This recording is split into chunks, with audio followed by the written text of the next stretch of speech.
오후의 시작, 세상의 모든 정보. 안녕하십니까, 아나운서 임지웅입니다. 이재명 대통령이 오늘 주요 7개국 G7 정상회의 참석을 위해서 첫 해외 순방에 나섭니다. 주요국 정상들과의 조기 신뢰관계 구축은 물론 통상, 무역 등 당면한 핵심 현안에서도 의미 있는 진전이 기대되는데요. 잠시 오늘의 뉴스에서 자세히 전해드리겠습니다. 그리고 정치권에서 대형마트의 의무 휴업일을 공휴일로 못 박는 법안이 추진되면서 논란이 일고 있습니다. 소비자 불편과 유통업 침체를 우려하는 목소리와 노동자들의 휴식권과 골목상권 보호를 강조하는 주장이 팽팽히 맞서고 있는데요. 오늘 경제 포커스 시간에 대형마트 의무 휴업 제도의 득과 실을 짚어보겠습니다. 저희 방송은 KBS 1라디오 유튜브 채널을 통해서도 실시간으로 시청 참여하실 수 있습니다. 여러분의 많은 관심 부탁드리면서 KBS 세상의 모든 정보 지금 시작합니다.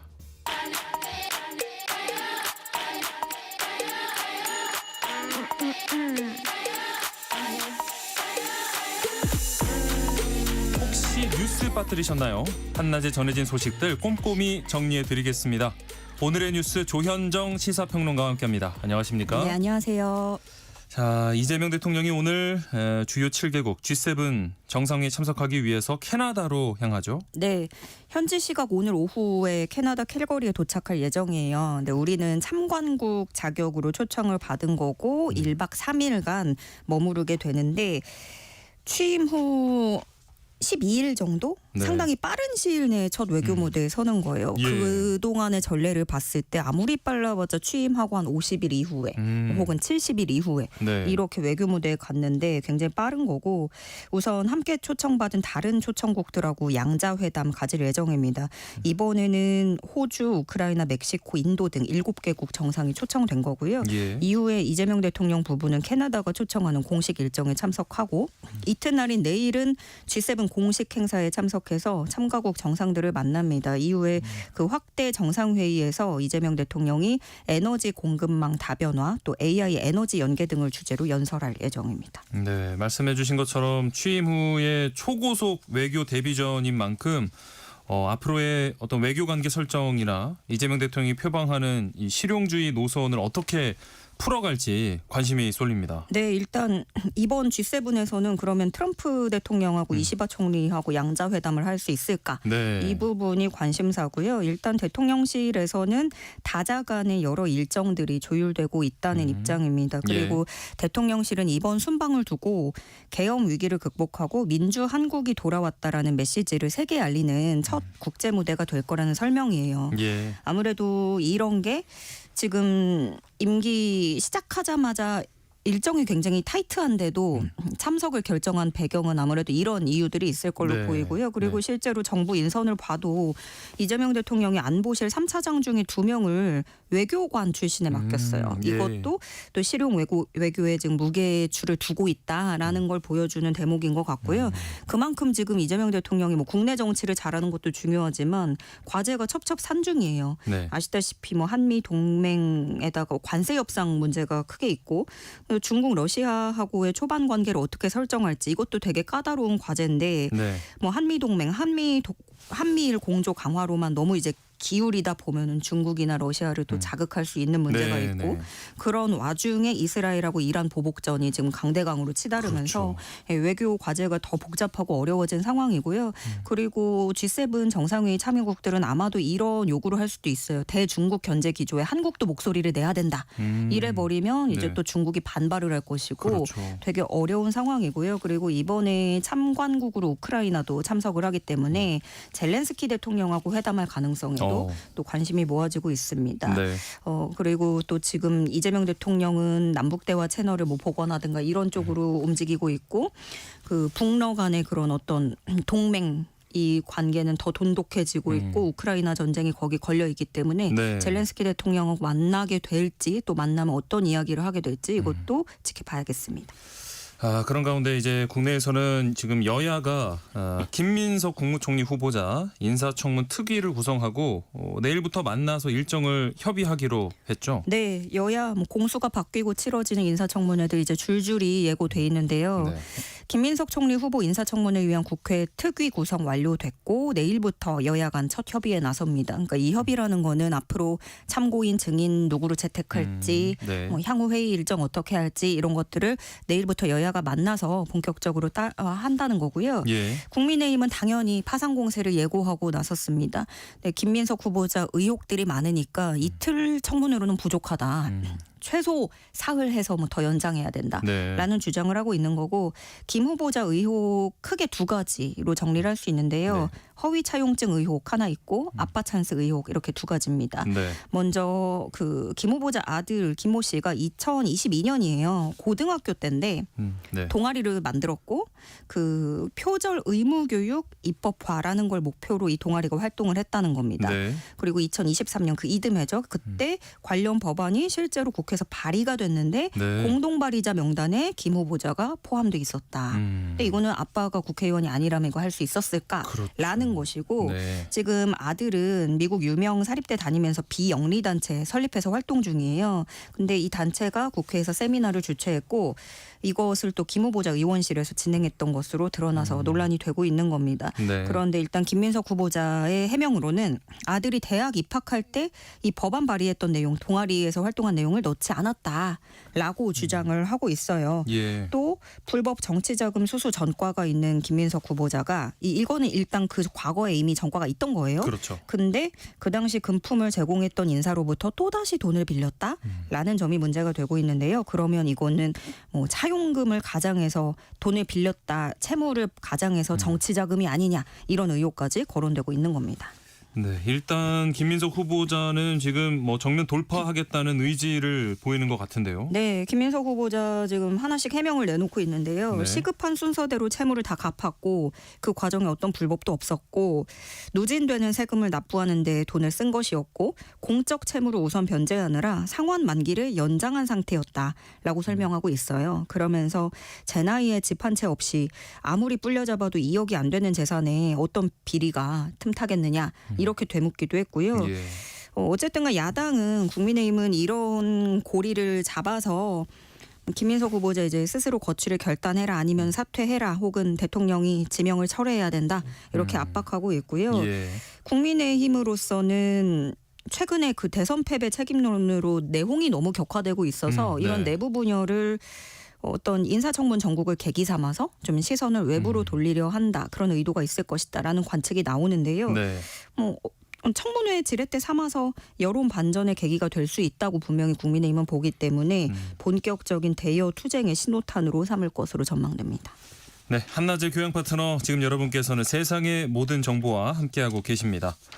자, 그리고 국민의힘이 오늘 국회에서 의원총회를 열고 차기 원내대표 선출하죠. 네, 그 사이에 한 명이 더 출사표를 내면서 네. 3파전이 됐어요. 3선에 송원석 의원, 4선에 이현승 의원, 3선에 김성원 의원 이렇게인데 원래 송원석, 김성원 의원 두 명이 후보 출마했는데 네. 이때까지만 해도 그러면 이 후보자들의 면면을 봤을 때 TK 대 수도권, 그렇죠. 친윤 대 친한 대결로 가는 것인가 네. 이렇게 나왔는데 이번에 이현승 의원이 이제 또 출마 선언을 했죠. 그래서 부의경 기반으로 하는 분이에요. 이분은. 네. 그래서 이 뭐 중도 통합을 표방하기도 하고 그래서 일단 제일 흔들리는 거는 영남권 의원들의 표심이 어디로 갈 것인가. 예. 그리고 비주류 의원들의 표심에 변수가 커진 것으로 보여지고요. 일단 세 후보 모두가 자신이 당 내홍을 수습할 수 있는 사람 그리고 대여 투쟁의 그 동력을 이끌 수 있는 사람이다. 네. 이렇게 강조하고 있습니다. 그런가 하면 안철수 의원은 원내대표 선거 하루 앞두고 주문을 하나 내놨어요.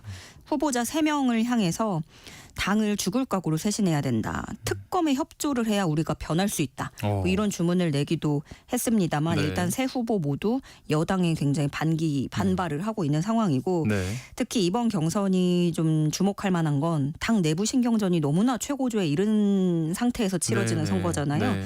그래서 원내대표가 누가 될지 이게 일단 핵심이고 그리고 이 과정에서 김용태 비대위원장 임기를 연장할지 안 할지 국민의힘이 어떤 선택을 할지 이것도 하나의 포인트가 되겠습니다. 그래서 이번 원내대표 선거는 탄핵을 겪었고 또 대선 패배를 겪었고 국민의힘이 밑장으로서는요. 그런 네. 이후에 원내대표를 꾸리는 거라서 당내 세력 구도를 확인할 지표가 될 것으로 보여집니다. 네. 자, 그리고 더불어민주당 같은 경우에는 이제 당권 경쟁 막을 올리면서 차기 당대표 선거 돌입을 했는데 일단 4선 정청래 의원이 당대표 출마 공식화했습니다. 네, 출마 첫 스타트 정청래 의원이 끊었습니다. 지금 또 출마 선언을 하진 않았지만 유력 후보로는 아무래도 박찬대 전 원내대표가 꼽히고 네. 있죠. 이렇게 되면 2파전으로 갈 것으로 전망이 되는데 예. 박찬대 전 원내대표는 솔직히 고민하는 것은 사실이다. 이렇게 부정하지 않고 네. 가능성 열어놔서 사실은 나올 것이다. 이렇게 보여지고요.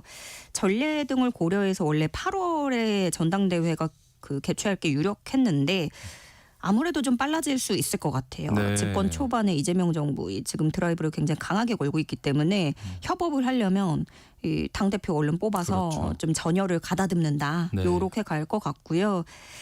민주당은 국민의힘보다 한 발 앞서 원내 지도부를 먼저 꾸렸잖아요. 예. 네, 김병기호가 시작이 됐고 오늘은 신임 원내대표단이 국립서울현충원을 참배했습니다.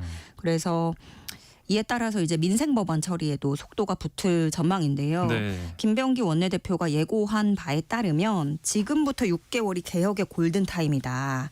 특히 민생법안 중에는 상법 개정안을 가장 먼저 처리할 것이다. 이렇게 예고를 했어요. 네. 그래서 조만간 상법 개정 처리가 임박한 것을 알 수 있고요.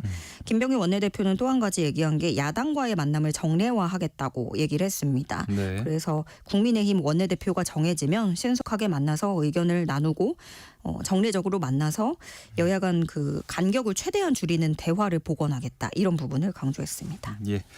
자, 그리고 구속 상태로 지금 내란 중요 임무 종사 혐의 재판받던 김용현 전 국방부 장관 법원이 이제 직권 보석 결정으로 석방을 하는 듯 했는데 조금 전 들어온 지금 속보를 보니까 김용현 장관 측에서 전 장관 측에서 법원 보석 결정을 거부한다. 그리고 항고와 집행정지를 신청한다라고 지금 속보가 나왔네요. 그게 아마 이게 또 좀 차이가 있어서 그럴 거예요. 구속기간이 만료돼서 석방될 경우에는 아무런 제한 없이 불구속 상태가 되거든요. 네. 그런데 보석 석방이라고 하면은 아하. 법원이 관련자 연락을 금지한다든가 예. 뭐 주거 제한 이런 일정 조건을 붙여서 그러니까 말 그대로 피고인을 좀 관리하는 그런 측면이 좀 있습니다. 네. 그 부분 때문에 그럴 것으로 지금 보여지고 실제로 이번에도 재판부가 보석 얘기를 하면서 조건을 걸었거든요. 예. 형사재판 관련자에 대해서 연락하지 말아라.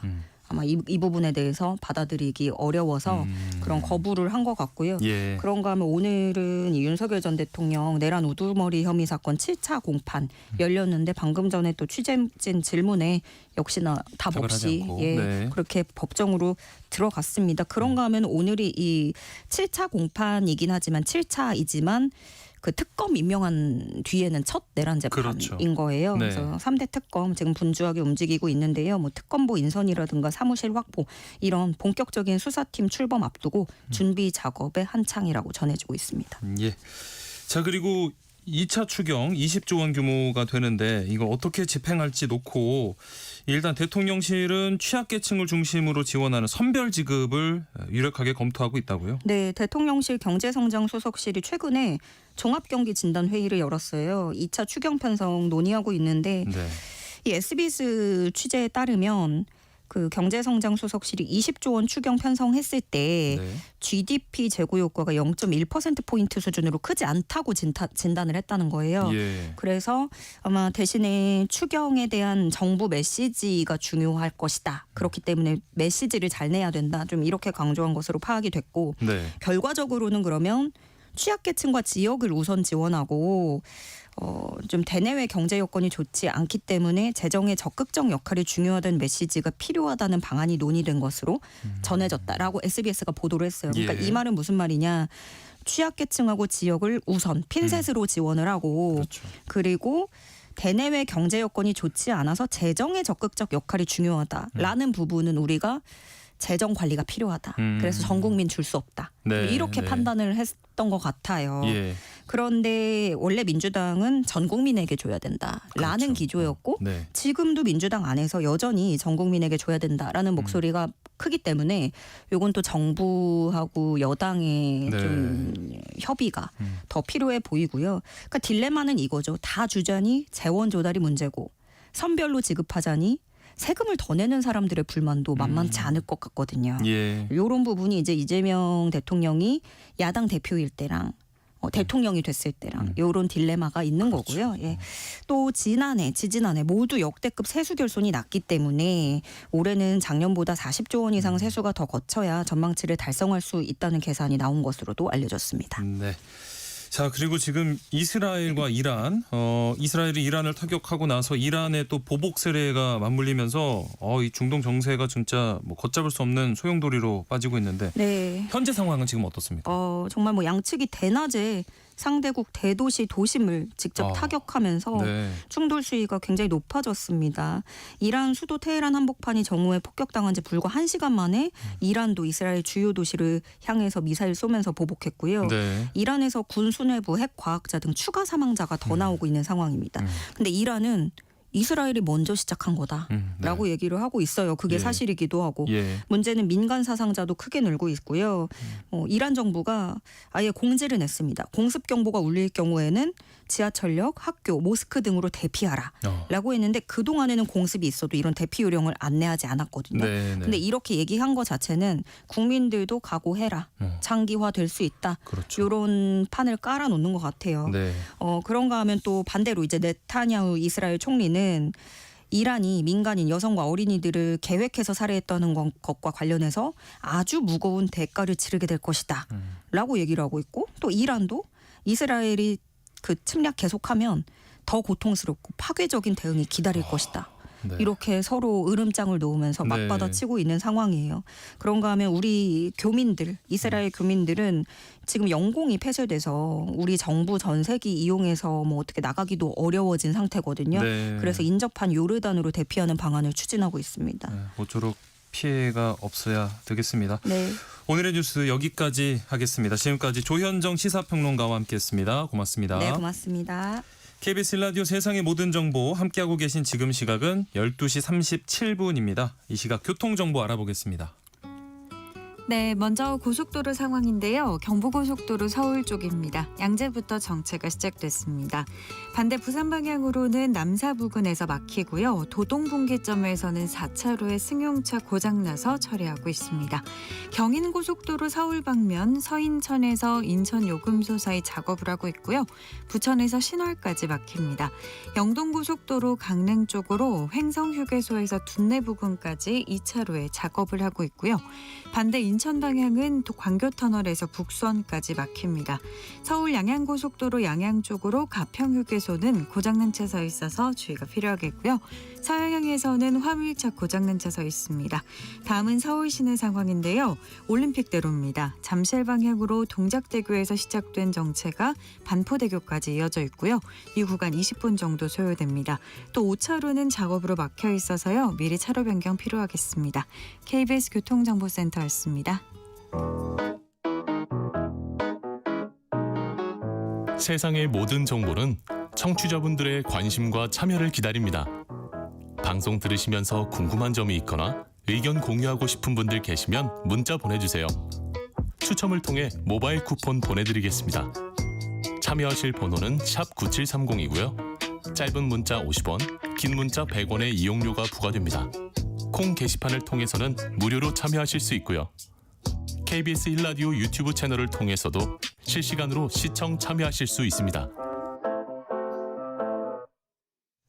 정치권에선 공휴일에 대형마트를 의무적으로 쉬게 하는 법안이 추진되고 있습니다. 이를 두고 근로자의 쉴 권리도 보장해야 한다는 입장과 마트와 전통시장 등 오프라인 시장의 동반 침체만 가속화시킬 거라는 비판의 목소리가 맞서고 있는데요. 오늘 경제포커스 시간엔 논란이 되고 있는 대형마트 의무 휴업제도 득과 실에 대해서 KBS 허효진 기자와 살펴보겠습니다. 안녕하십니까? 안녕하세요. 자, 지금 상태는 대형마트가 뭐 지자체별로 한 달에 2번 이렇게 문을 닫고 있는데 꽤 오래됐어요. 그런데 지금 민주당에서 발의한 법안 논란이 일고 있는데 어떤 논란입니까? 네, 우선 좀 기본적인 배경을 짚자면 대형마트가 달마다 이제 2번 쉬도록 하고 야간 운영을 못하게 하는 이 유통산업발전법이 이제 2012년에 개정이 돼서 시행된 게 이제 2013년부터입니다. 예. 그런데 이제 시간이 지나면서 이 규제를 완화해야 된다는 그런 목소리가 커졌고 네. 그래서 이제 이걸 이 대형마트 휴업일을 평일로 바꾸는 지자체들이 속속 이제 생겨났어요. 네, 네. 그런데 지난주 소상공인연합회장 출신인 더불어민주당 오세희 의원의 언론 인터뷰가 화제가 됐습니다. 네. 이 오 의원은 지난해 이미 이제 대형마트 휴업일을 반드시 공휴일 빨간 날로 하자 네. 해야 한다. 네. 즉 지자체장의 재량권을 제한하는 유통법 개정안을 발의한 상태입니다. 예. 그런데 이제 이 개정안을 조만간 당에서 처리할 거다 이렇게 발언을 한 건데요. 아하, 네. 그러니까 이 소식이 알려지니까 이제 마트 일요일마다 쉬는 거야? 일요일마다 2번씩 쉬는 거야? 이런 이제 생각이 들면서 이마트랑 롯데마트 등 이 대형마트 관련주가 8%, 뭐 9% 이렇게 즉각 떨어지면서 이 투자자들의 불안감을 바로 반영을 했습니다. 예, 지금 그러니까 대형마트 의무 휴업이 2012년부터 10년 넘게 지금 시행이 된 건데 그 당시에는 뭐 감론을박이 있긴 했나요? 네, 이 제정 당시에는 아무래도 이제 대형마트가 전통시장이랑 골목상권을 죽인다. 이런 그랬죠. 공감대가 좀 있었던 것 같아요. 네. 그래서 한 달에 이틀이라도 대형마트를 쉬게 하면 이 마트로 향하던 소비자들이 반대로 이제 전통시장이나 이제 인근 가게로 가지 않겠냐. 네, 네. 이런 생각에서 아마 비롯된 거겠죠. 그런데 이제 실제로 시행되니까 이 일요일에 대형마트가 문을 닫는 것이 너무 불편하다. 이런 네. 소비자 불만이 이제 계속 생겨났고 오히려 이제 대형마트가 휴업을 하면서 인근 소상공인 매출도 떨어지는 그런 아하. 문제가 좀 발생을 했거든요. 예, 예. 그래서 아까 말씀드렸다시피 이제 지난 정부 때 이제 규제 완화를 해주겠다는 흐름이 이어지다 보니까 2023년 대구를 시작으로 전국 일부 지자체가 이 휴업일을 일요일이 아닌 평일로 바꾸기 시작을 예. 했습니다. 네. 왜냐하면 법에 이 지자체장이 이해관계자들과의 협의를 통해서 이 의무 휴업일을 공휴일이 아닌 날로도 정할 수 있다 이렇게 된 부분이 있거든요. 그래서 네, 네. 이 부분을 근거로 들어서 이제 바꾸기 시작을 한 거죠. 네. 그래서 지난해 10월 기준으로 전국 77개 지자체가 휴업일을 평일로 바꿨다고 합니다. 아하. 뭐 다른 기사에서는 82곳이라고 나오기도 했는데요. 그 정도로 많다는 거죠. 네, 네. 서울은 이제 25개 자치구 중에서 뭐 서초구, 동대문구 등 해서 4자치구가 평일을 휴일로 이제 전환을 했습니다. 예. 이 오세희 의원의 이 개정 법안은 이 재량권을 제한을 해서 대형마트 의무 휴업일을 공휴일로 반드시 지정해야 한다. 이런 원칙론으로 돌아가자는 얘기입니다. 그러니까 사실상 좀 완화됐던 이런 대형마트 의무 휴업 규제를 다시 강화하자는 내용인 건데 이 반응은 지금 좀 어떤가요? 아무래도 이제 주말이 아니면 장 보기가 힘든 분들 있잖아요. 그렇죠. 맞벌이 부부나 네네. 뭐 1인 가구나 이런 분들 중심으로 좀 불만이 나오는 것 같아요. 네. 이재명 대통령의 팬카페에서도 마트 문 닫는다고 전통시장 가겠냐. 좀 뭔가 실용적인 접근이 필요하다. 오. 이런 류의 이제 비판적인 반응이 많이 나왔다고 하고요. 네. 뭐 야당인 국민의힘은 물론이고 민주당 내부에서도 이제 이견이 나왔습니다. 뭐 소비자 편의성을 가장 큰 이유로 드는 것 같고요. 네. 이제 뭐 전통시장에 가게 되면 아무래도 아이 데리고 가게 되면은 뭐 화장실도 멀고 카트도 없고 불편한 점이 많은데 이런 불편함을 다 감수하고서라도 이 의무 휴업일을 공휴일로 바꾸는 이 제도가 과연 실효성이 있냐 이걸 네. 좀 따져보자 이런 의견도 나왔습니다. 이게 사실 애초에 대형마트 휴업일을 이렇게 공휴일로 정하자고 했던 게 마트에서 일하시는 분들, 이분들의 어떤 건강권 확보 차원이기도 했는데 마트 일요일에 쉰다고 하면은 노동자들은 많이 반기실 것 같은데요. 네, 아무래도 그렇죠. 그 소상공인 연합회도 그렇고 마트 노동자분들도 이 마트를 일요일에 쉬게 하는 이 유통법 개정안에 환영의 뜻을 밝혔습니다. 예. 특히 이제 휴일을 평일로 옮기게 되면 이 마트 노동자분들 같은 경우에는 뭐 경조사나 뭐 모임 네, 뭐 가족과 친구와의 그렇죠, 관계에서 아무래도 이제 배제된다고 얘기들을 하시거든요. 주말이나 공휴일에 이제 쉬지 못하니까요. 네, 네. 그러니까 남들 쉴 때 못 쉬는 거라서 네, 네. 아무래도 사회적 관계를 맺기가 상대적으로 좀 어렵다고 이렇게 호소를 하시는 것 같고요. 예. 또 또 이제 평일 휴일 자체가 이제 실질적인 휴식권을 보장할 수가 없다 이렇게 얘기하시기도 해요. 그래서 이제 수요일에 쉬는 경우에는 이제 월화에 이제 물류가 쏟아지고 이걸 뭐 정비하고 네. 하다 보면 이 휴업 다음 날, 휴일 다음 날과 이제 주말에 이제 고객들이 몰리기 때문에 아무래도 이제 몰아서 일을 하게 된다. 쉬는 게 쉬는 게 아닌 게 되는 거예요. 네. 그렇게 얘기를 하시고요. 소상공인연합회에서는 조금 더 원론적인 차원으로 얘기를 하는데 성명을 내서 이 대형마트 공휴일 의무 휴업 제도는 소상공인 보호를 위한 최소한의 안전판이다. 이렇게 얘기를 했습니다. 네. 그래서 이 원칙을 되살려야 한다. 이런 반응을 내놨습니다. 이제 윤석열 정부에서 규제가 좀 완화됐던 건 이렇게 대형마트 휴무를 강제하더라도 뭐 소상공인이 그 반사이익을 누리거나 이렇게 상생하는 데 도움이 되지 않는다는 주장 때문이었는데 실제로 얼마나 영향을 미치는지 혹시 조사된 게 있을까요? 그러니까 2012년, 13년 이 초반에는 실제로 이제 대형마트를 공휴일에 쉬게 해서 이 이익이 어느 정도 전통시장이나 인근 가게들에 갔다는 그런 조사 결과도 있는 걸로 알고 있습니다. 네네. 그런데 이제 아무래도 이제 최근 거를 좀 봐야 되겠죠. 예. 그래서 살펴보니까 산업연구원에서 분석한 조사 결과가 있는데 이 대형마트 의무 휴업일을 평일로 바꾼 지자체가 있잖아요. 네. 대구랑 청주 지역의 신용카드 데이터를 했다는데 네. 이 대형마트 주변 상권의 주말 평균 매출이 대형마트가 없는 지역보다 3.1% 증가했다는 결과가 나왔습니다. 그러니까 휴일 대형마트에 방문한 고객들이 또 인근에서도 돈을 쓴다. 그렇죠. 이렇게 해석을 할 수가 있겠죠. 네. 또 이제 한국경제연구원, 뭐 한국경제인협회에서 그 속해 있는 연구원이기 때문에 아무래도 이제 대형마트 쪽의 입장을 조금 더 담지 않았을까라는 생각이 들기는 하는데 네. 2022년 통계 기준으로 수도권 1,500가구의 평균 지출액을 좀 살펴봤대요. 식료품 구매액을 네. 했대요. 그러니까 일요일 대형마트가 영업을 할 때는 전통시장에서 쓴 이제 평균 식료품 구매액이 630만 원을 기록한 반면에 네. 대형마트가 쉴 때는 610만 원으로 오히려 줄어드는 결과가 나왔다고 합니다. 전통시장도 네. 대형마트가 문을 열었을 때 더 많이 네.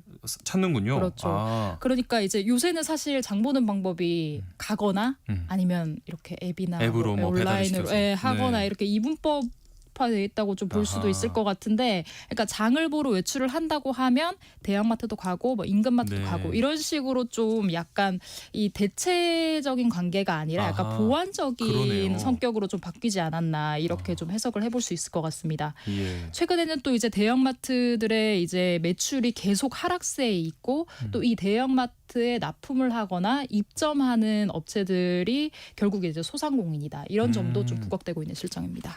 그러니까 사실 저도 그렇고 요새는 대형마트에서 이렇게 장 보는 것보다 뭐 로켓이다, 뭐 새벽이다 해서 이렇게 배송 온라인 쇼핑몰들 많이 이용하잖아요. 네, 저도 그렇습니다. 네네. 그래서 이제 개정안을 반대하는 이제 유통업계나 학계에서는 이 그간 달라진 이 유통 환경, 이 소비 변화 자체를 봐야 한다고 이제 강조를 하고 있는데요. 네. 이 산업통상자원부 자료를 보면 올 1분기에 이제 이마트, 홈플러스, 롯데마트 등의 대형마트 시장 전체 매출이 지난해 1분기보다 0.4% 감소를 했다고 합니다. 네. 반면에 온라인 매출은 16% 넘게 늘었다고 하거든요. 네네. 그러니까 계속 오프라인 매출은 줄어들고 온라인 매출은 그에 반해서 계속 성장세를 늘어나고. 보이는 그런 추세가 확연히 됐습니다. 네. 뭐 지금 아시다시피 국내 대형마트 2위인 홈플러스가 이제 파산을 막기 위해서 이제 그렇죠, 매각 절차에 그렇죠. 네. 돌입을 했고요. 네.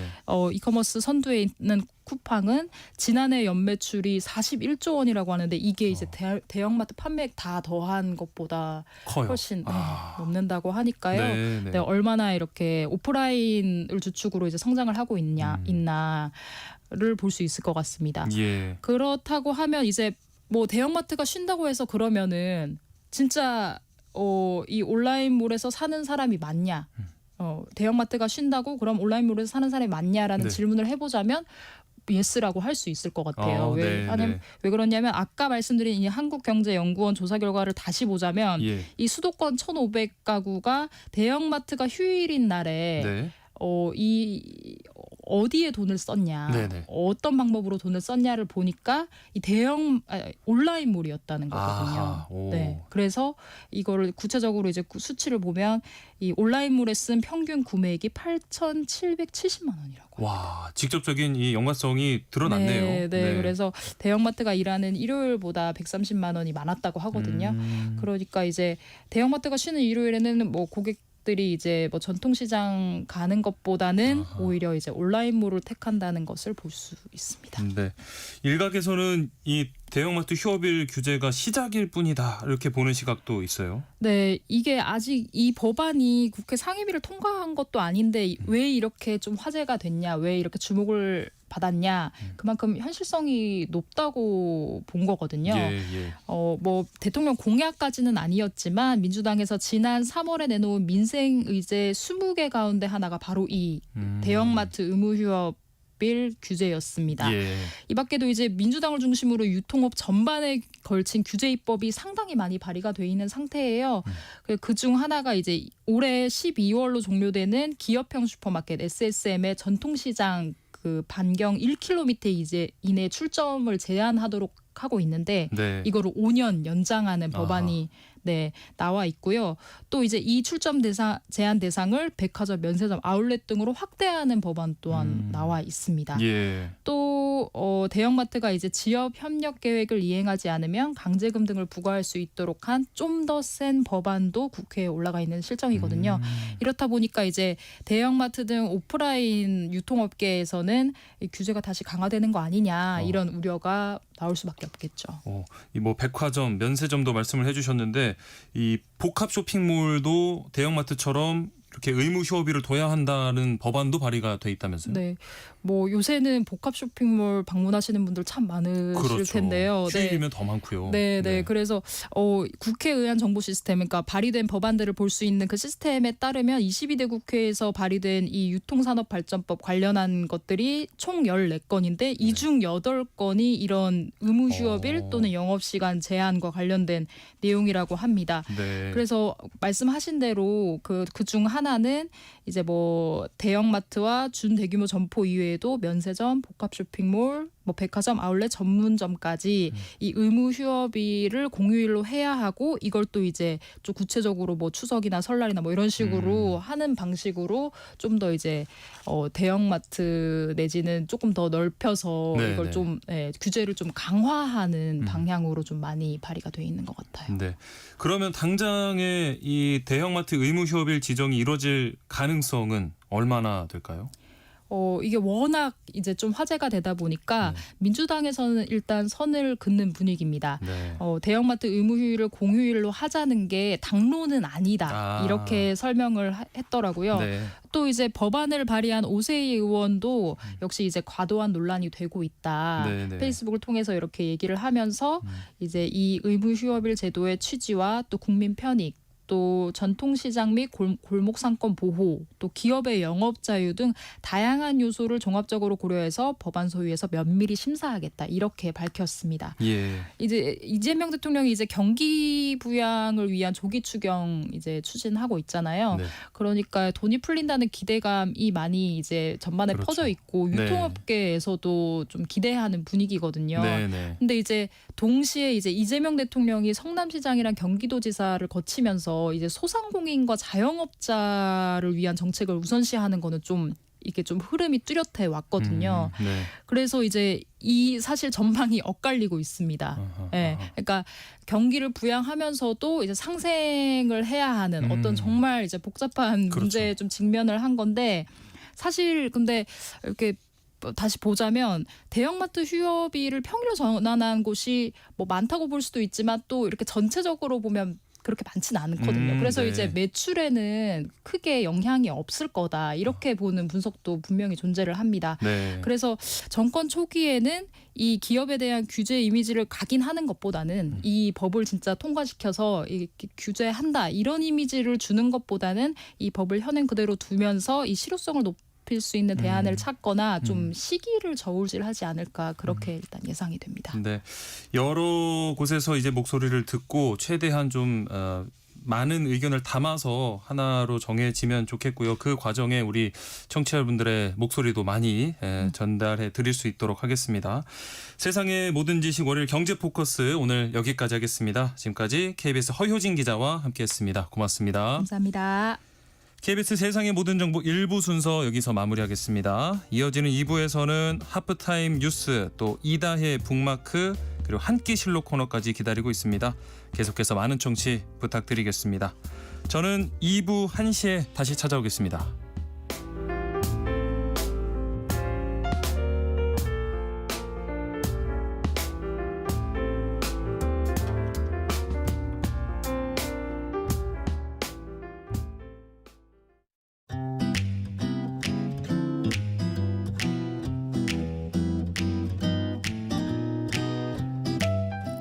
안녕하세요. 바른말 고운말입니다. 거북이가 이동하는 모습을 표현한다면 아마 엉금엉금이란 말이 잘 어울릴 것 같습니다. 엉금엉금은 큰 동작으로 느리게 걷거나 기는 모양을 뜻하는데 이것은 거북이와 같은 동물 외에도 사람이 걷는 모양을 나타내기도 합니다. 예를 들어 다리가 저린 나는 엉금엉금 기어 방으로 들어갔다 같이 말할 수 있죠. 엉금엉금보다 동작이 큰 느낌을 주는 표현으로 엉큼엉큼이란 것도 있는데요. 그는 엉큼엉큼 다가가 불량배의 멱살을 틀어잡았다. 이렇게 표현할 수 있겠습니다. 또 걷는 모양과 관련된 것으로 성큼성큼은 자주 들어볼 수 있는 표현인데요. 이것은 다리를 잇따라 높이 들어 크게 떼어놓는 모양을 뜻하지요. 그는 벌떡 일어나더니 나를 향해 성큼성큼 걸어왔다. 황새는 다리를 성큼성큼 떼어놓으며 논으로 들어갔다. 이렇게 말할 수 있으니까 어떤 느낌으로 걷는 것인지 쉽게 연상하실 수 있을 겁니다. 그리고 엉큼성큼이란 표현을 들어본 적 있으신지 모르겠습니다. 엉큼성큼은 앞서 말씀드린 엉큼엉큼과 성큼성큼이 합해진 표현입니다. 이 말은 큰 걸음으로 가볍고 힘차게 걷는 모양을 뜻하는데 예를 들어 길지도 않은 겨울해에 백리길을 해동갑하여 가려면 엉큼성큼 걸어야 한다.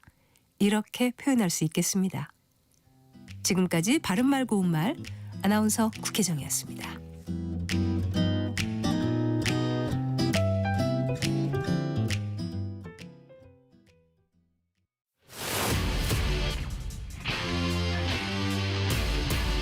토론에 정답은 없습니다.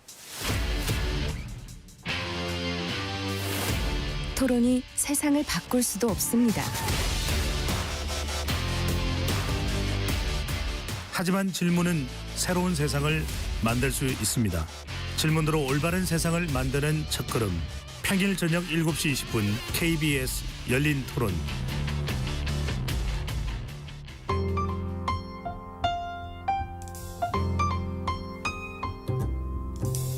어떤 하루 보내고 계신가요? 눈코 뜰 새 없이 바쁘게 지나가는 한 주. 따뜻한 시선으로 하루를 마무리합니다. 당신을 위한 지식 쉼터. 오늘 밤 일라디오. 월요일부터 금요일. 매일 밤 10시 5분에 시작합니다.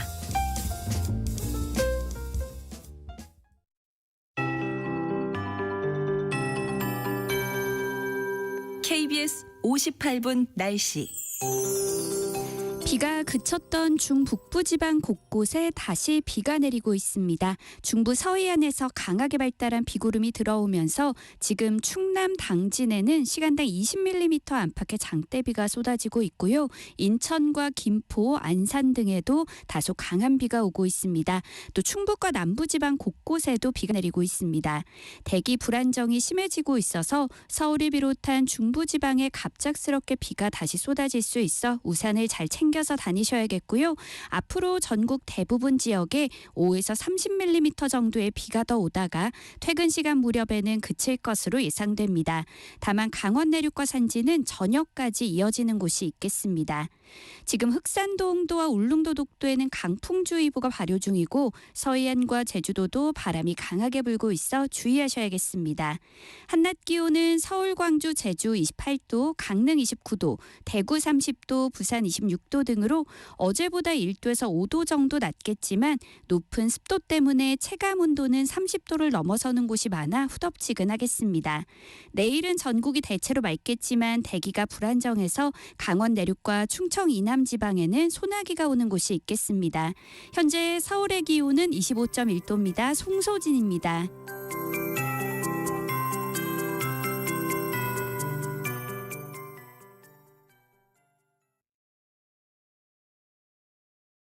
정성을 다하는 국민의 방송 KBS가 한시를 알려드립니다.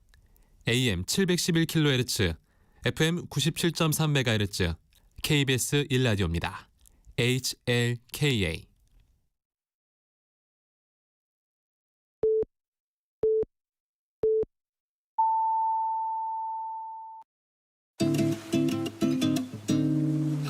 나른한 오후를 책임질 영양 만점 지식 비타민. 세상의 모든 정보.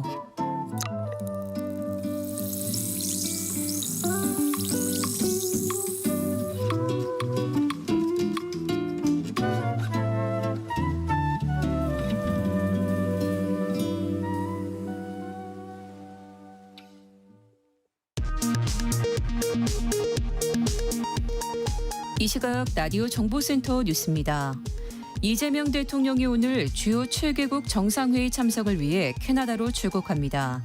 취임 12일 만에 국제 외교 무대 대비로 역대 대통령 가운데 가장 빠릅니다. 이재명 정부 5년의 국정운영 청사진을 제시할 인수위 성격의 국정기획위원회가 오늘 공식 출범했습니다. 앞으로 최대 80일간 정부 조직 개편안 등을 마련하게 됩니다. 서울중앙지법이 내란 중요임무종사 혐의로 구속 상태에서 재판을 받던 김영현 전 국방부 장관에 대해 주거 제한 등의 조건부 보석 결정을 내렸습니다. 김 전 장관 측은 이에 불복하여 항고하고 집행 정지를 신청한다고 밝혔습니다.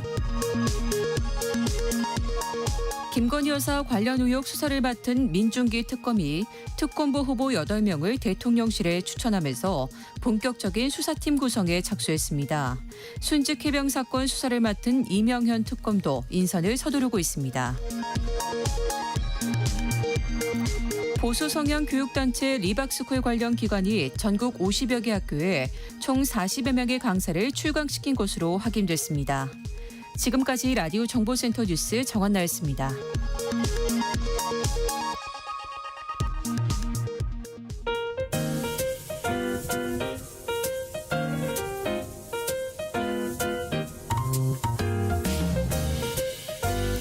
정신없이 바쁜 하루, 지금 우리 주변에서 벌어지고 있는 사건, 사고 소식들 한숨 돌리며 살펴보시죠. 하프타임 뉴스 임선우 뉴스캐스터와 함께합니다. 안녕하십니까? 안녕하세요. 함께합니다. 안녕하십니까? 안녕하세요. 자, 노인들의 이 경제활동 참가율이 청년과 같아졌다. 이런 조사 결과가 나왔네요. 네, 일자리를 찾는 노인들은 늘고 구직 시장을 이탈하는 청년들은 많아지면서 이 노동시장 세대 역전이 이루어졌습니다. 예. 통계청 자료를 보면요, 지난달 60세 이상 전체 인구 대비 경제활동 인구 비율은 49.4%로 집계가 됐는데 1년 전보다 0.8%포인트 상승하면서 1996년 6월 관련 통계가 집계된 이후 가장 높은 수준을 기록해 으로 놓고 보면 이 상승폭은 4.6%포인트에 달해서 같은 기간 청년들보다 2배 가까이 높게 나타났습니다. 예. 반면 지난달 이 청년층 경제활동 인구 비율은 49.5%로 60세 이상과 불과 0.1%포인트밖에 차이가 나질 않았는데요. 네. 지난해 5월 이후 13개월 연속 하락세를 보이고 있습니다. 구직 시장을 이탈하는 청년들이 늘고 있기 때문인데요. 지난달 일도 구직도 하지 않는 청년들의 수가 39만 6천 명을 기록하면서 1년여 만에 감소하긴 했지만 올해 5월까지 누적 기준으로 보면 여전히 증가세를 보이고 있습니다. 네. 또 노령층의 경제 활동이 늘었다는 점을 무조건 좋게 볼 수만도 없는데요. 높은 노인 빈곤율이나 연금 수령 시기가 연장되면서 생긴 소득 공백 등 상당수가 은퇴하고도 생계형 노동에 시달리는 어르신의 가능성이 높기 때문입니다. 네, 네. 실제로 2023년 기준 우리나라 노인의 빈곤율은 40%에 육박해서 OECD OECD 회원국 중 가장 높기도 했고요. 네. 65세 이상 연금소득자 월 평균 연금소득은 80만 원 수준으로 1인 가구 월 최저 생계비인 134만 원에 한참이나 미치지 못했습니다. 여느 때보다 열심히 일해야 할 청년들은 설 자리가 점점 더 없어지고 이제 좀 맘 편히 쉬어야 할 노인들은 다시 또 생계전선에 떠밀리는 안타까운 현실입니다. 이렇게 그러니까 노령층에 그러니까 일하는 노령층이 이렇게 많다는 게 마냥 좋지만은 않은 일이네요. 네. 자, 그리고 실질 구매력을 고려한 우리나라의 음식료품 물가를 따져봤더니 OECD 국가 중에서도 상당히 높은 걸로 조사가 됐다고요. 네, 요즘 장바구니 물가 살벌하죠. 네. 장보기 무섭다는 말이 절로 나오곤 하는데 네. 실제로도 먹거리 체감 물가가 상당한 것으로 조사가 됐습니다. 구매력 평가를 고려한 물가 수준 통계를 보면요. 2023년 기준 OECD 평균보다 47%나 높게 나타났는데 네. 이걸 순위로 따져보면 우리나라의 음식료품 가격 수준이 OECD 38개국 중 두 번째로 높은 수준이라고 합니다. 예. 유럽에서도 물가가 비싸기로 유명한 스위스가 1위에 올랐고요. 경제 규모가 큰 미국이나 일본, 영국, 독일보다도 한국의 음식료품 물가가 더 비쌌습니다. 네. 이뿐만 아니라 의복과 신발 물가 지수, 또 교육 물가도 평균을 웃돌았는데 반면 교통이나 문화여가, 외식, 주거 물가는 평균보다 낮게 나타나면서 여러 품목을 포괄하는 가계 최종 소비 물가는 평균보다 아래로 나타났습니다. 그래요. 풀어 말해 보면 이 전체 물가가 높은 건 아니지만 먹고 입고 하는 이런 기본적인 생활에 필요한 품목이 상대적으로 비싸게 나타난 건데요. 네. 통계청이 발표한 올 1분기 소비자 물가 지수만 봐도 이 구입 빈도가 높고 지출 비중이 큰 생활 물가 지수 그리고 식품 물가 지수가 전체 소비자 물가 상승률보다도 더 높게 나타나기도 했습니다. 정말 먹어야 살 수 있는데 이런 기본적인 생활 물가가 높다고 하니까 그래서 우리가 체감하는 게 더 팍팍하게 느껴지는 거 아닌가 싶습니다. 네. 그걸 느낄 수 있는 게 요즘 이 런치플레이션이란 말 많이 듣거든요. 점심값도 꾸준히 올랐죠. 네, 참 월급은 그대로인데 직장인들의 점심 메뉴 대부분이 급등하면서 이런 네. 런치플레이션이 심각합니다. 그렇죠. 지난 5년간 전체 소비자 물가가 10%대 상승하는 동안 먹거리 물가는 2배가 넘게 20% 넘게 오른 것으로 나타났는데요. 저렴하게 떼우기 좋다 했던 김밥과 햄버거는 자그마치 40% 가까이 오르기까지 해서 더 이상 선뜻 손이 가질 않습니다. 예. 냉면부터 김치찌개, 삼겹살 등 20% 넘게 상승한 품목만 30개가 넘는데 외식 품목 중 전체 소비자 물가 지수보다 상승률이 낮은 건 소주 등 4개뿐이라고 하니까 사실상 대부분 점심 메뉴가 올랐다고 봐도 무방합니다. 예. 무엇보다 식자재비, 인건비가 크게 오른 게 타격이 컸고요. 기후 변화로 원재료 공급 변동성이 커진 데다 여기에 환율까지 올라 수입 단가가 오르면서 가격 오름세를 부추기고 있고 배달 관련 비용도 몇 년 전부터 외식 물가에 큰 영향을 미치는 요인으로 꼽히고 있다고 합니다. 예. 오늘 또 점심 저녁은 뭘 먹어야 될지 고민이 커집니다. 네. 최근에 그리고 전 세계적으로 이 주스 재킹이라고 불리는 범죄가 확산하고 있다는데 이게 뭔가요? 네, 이 주스 재킹은 공공장소에 비치된 USB 포트 등의 스마트폰을 연결하는 순간 이 해커가 미리 심어둔 장치가 자동으로 이 기기에 악성 코드를 주입하거나 저장된 개인 정보를 탈취하는 방식의 범죄라고 합니다. 네. 외출했다가 배터리가 다 돼서 이 지하철역이나 공공장소에 비치된 무료 충전 시설 이용하는 경우가 있는데 네네. 참 하다하다 이제 이런 공공편의 시설 해킹 범죄의 표적이 되고 있습니다. 특히 이런 주스 재킹은 사용자가 알아채기 어려운 스텔스 모드로 진행이 돼서 이 길게는 몇 년까지도 눈치채지 못하고 네. 고스란히 개인정보를 내주게 된다고 하는데요. 네. 미국 같은 경우에는 당국이 직접 나서서 이 공공장소에 비치된 공용 충전기를 가급적이면 이용하지 않는 편이 좋다 경고하기까지 하고요.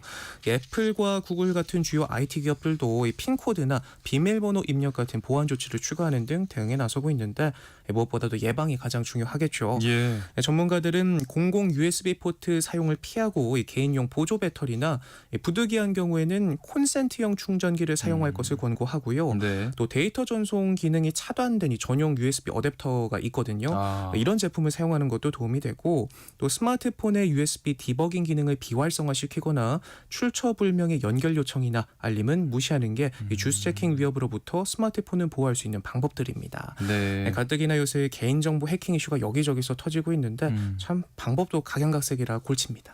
사실 이런 공공장소에서 이렇게 충전하는 경우는 진짜 진짜 어쩔 수 없는 상황이니까 급해서 하는 건데 좀 보호할 수 있는 장치가 빨리 좀 마련됐으면 좋겠습니다. 자, 외국에서는 노년층이 주로 걸리는 유방암이 우리나라에서는 40, 50대 젊은 여성들 사이에서 발병률이 높고 또 경제적 손실도 상당하다면서요. 네, 먼저 숫자부터 들여다보면요. 네. 국내 유방암 환자는 약 3만 명인데 예. 40대가 가장 많고 50대 이하가 전체 70%에 달한다고 합니다. 예. 네, 말씀하신 것처럼 이 북미나 유럽에선 60, 70대 발생률이 높은 것과는 상당히 대조적인데요. 식습관 변화도 늦은 결혼에 따른 출산 연령 상향 등이 용인이 작용한 걸로 분석됩니다. 서강대 연구팀이 조사를 해봤더니요. 1인당 경제적 손실이 많게는 7천만 원이 넘는 것으로 나타나기도 했는데요. 네. 병원비 외에도 근로소득과 가사노동 손실, 간병비 등까지 포함한 수치고요. 네. 또 재발할 경우 평균 2,900만 원 정도의 손실이 더해지는 걸로도 나타났습니다.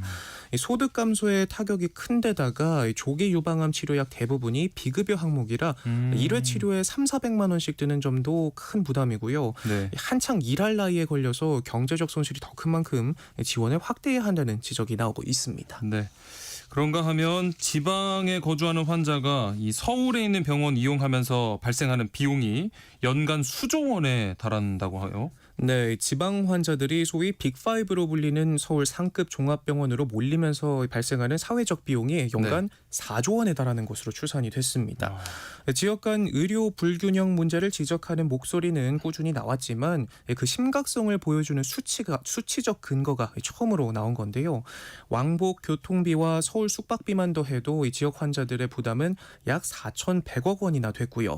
여기에 진료비 차이를 더하면 1조 7,500억 원으로 늘어나고 외래 진료를 위해 소비되는 시간에 따른 생산성 손실까지 합산하면 전체 비용은 최소 2조 원에서 최대 4조 원에 이를 것으로 추산됩니다. 네. 여러 기회비용을 얼마로 책정하느냐에 따라 산출되는 사회적 비용이 달라질 수는 있지만 각 권역의 국립대 병원이 제 역할을 한다면 낭비되지 않아도 될 비용인 건 분명하죠. 현재 전국의 국립대 병원은 본원 10곳과 분원 7곳을 포함해서 총 17곳인데 경쟁력을 키우기 위해 소관부처를 교육부에서 보건복지부로 옮겨야 한다는 의견도 나오고요. 금전적 부담뿐만 아니라 먼 거리를 오가면서 투병해야 하는 환자들의 정신적 고통 등을 감안하면 국립대병원 경쟁력 강화가 시급하다는 지적이 나옵니다. 네. 자, 그리고 요즘 뭐 중고거래 하시는 분들 굉장히 많은데 이 중고거래 플랫폼을 통해서 문 앞에서 거래하는 문고리 거래를 시도했다가 금전 피해 보는 사례가 끊이지 않고 있다고요. 네, 저도 요즘 아기용품 살 게 많다 보니까 이 중고거래 플랫폼 많이 활용하는데 네. 서로 시간 맞추기 또 번거롭고 하다 보니까 이 문고리 거래 자주 하거든요. 네네. 그런데 요즘 이 문고리 거래 사기가 왕왕 일어난다고 합니다. 실제 사례를 짚어보면요. 바로 어제 인천 미추홀경찰서에서는 당근마켓으로 아이폰을 사려다가 495만 원 상당의 사기패를 봤다는 접수가 들어왔습니다. 네. 이 피해자는 돈을 입금하면 아파트 동과 호수를 알려주고 이 문고리의 제품을 걸어두겠다는 판매자의 말을 듣고 일러준 도로 165만 원을 입금했다고 하는데요. 네. 중고거래를 하기에 적지 않은 금액이었지만 프로필상 재거래 희망률 100%라는 기록과 지역 인증 내역 등이 나와서 별다른 의심하지 못했다고 합니다. 예. 또 직접 약속 장소와 시간을 잡았고 쇼핑백 안에 제품을 넣어 문고리에 걸어둔 사진까지 미리 전송했는데 하지만 막상 돈을 송금받자 사업자 계좌고 최근에 개설해서 개인 거래가 확인돼야 한다며 재입금을 요구하기 시작했다고 합니다. 아하, 네. 피해자는 이미 송금한 금액을 당일 반환될 거란 이야기를 믿고 165만 원씩 3차례에 걸쳐서 총 495만 원을 보냈는데 네. 결국 연락이 끊겼다고 합니다. 그런데 이런 방식에 당한 사람이 한둘이 아니었는데요. 주말 사이 60명이 넘는 피해자가 모였고 피해금만 1,700만 원, 사기 물품도 상품권부터 그래픽카드, 게임기까지 다양했습니다. 이 문고리 거래는 시간이나 장소 제약이 적은 편이라 간편하지만 이렇게 비대면 거래 특성을 노린 사기 행각도 많이 발생하는데요. 네. 일반적으로 거래 과정에서 물건을 찾아갈 집 주소를 허위로 알려준 뒤 구매자가 돈을 보내면 그대로 잠적하는 수법입니다.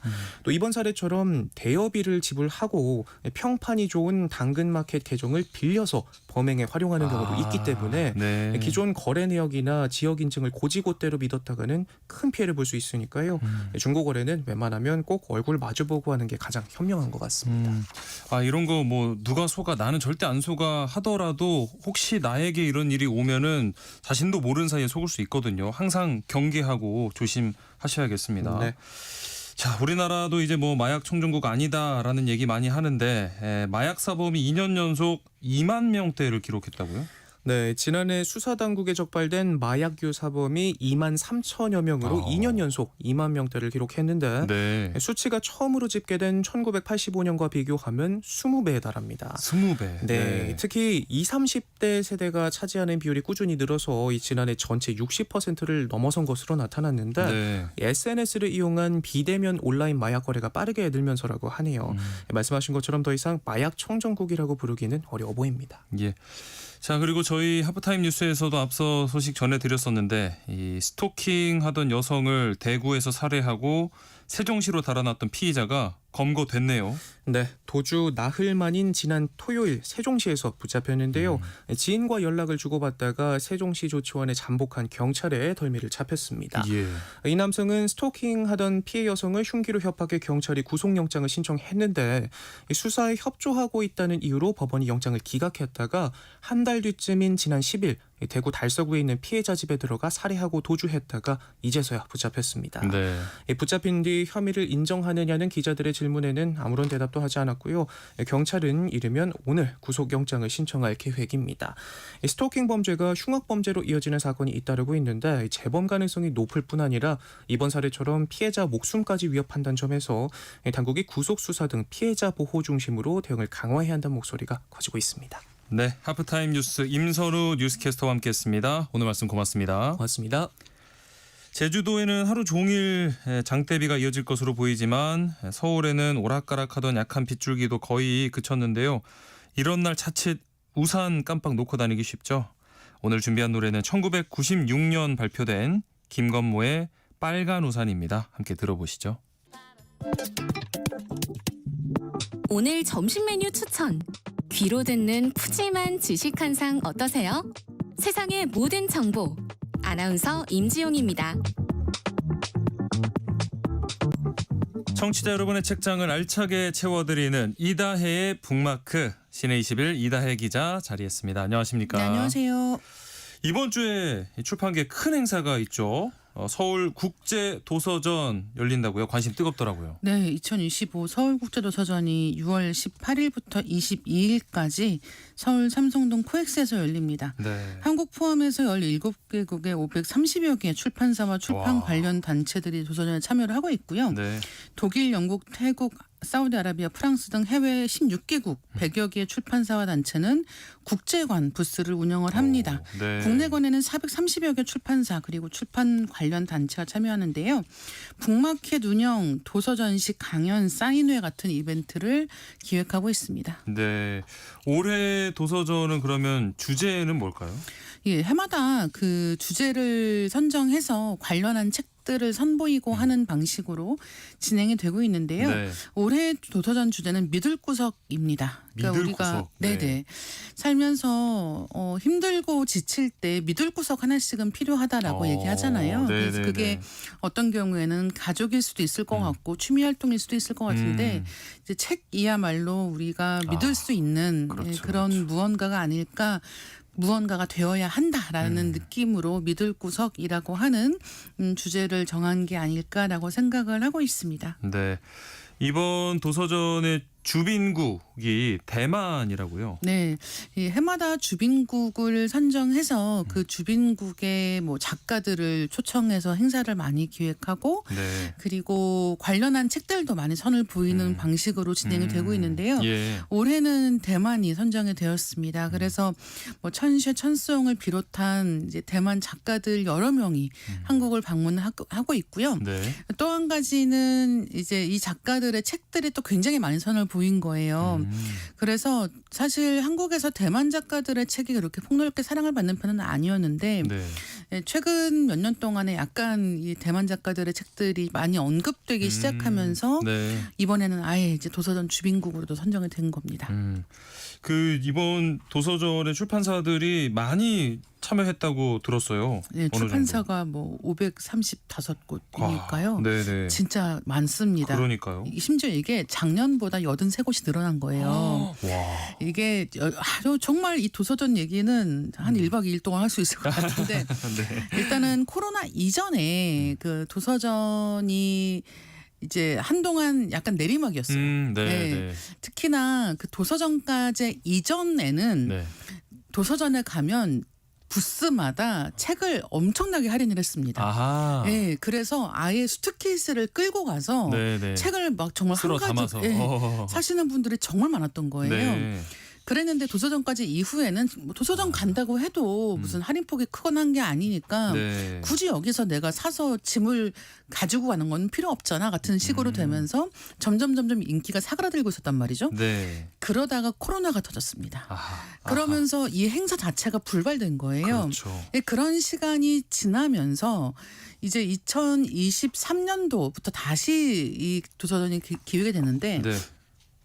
2023년도에도 사람이 굉장히 많았습니다. 오. 그래서 이게 지금 코로나 이후에 처음 하는 거라서 이렇게 사람이 많은 건가? 네. 라고 생각을 했는데 이제 24년도에는 사람이 더 많은 거예요.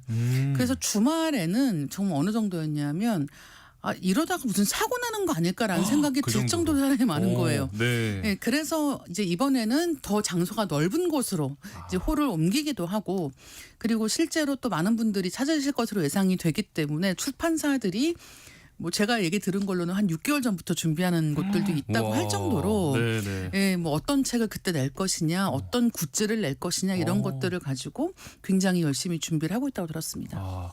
올해 특히 이렇게 인기가 많아진 걸 보면 이 작년에 했던 도서전 이 반응이 좋았던 거겠죠. 그만큼. 맞습니다.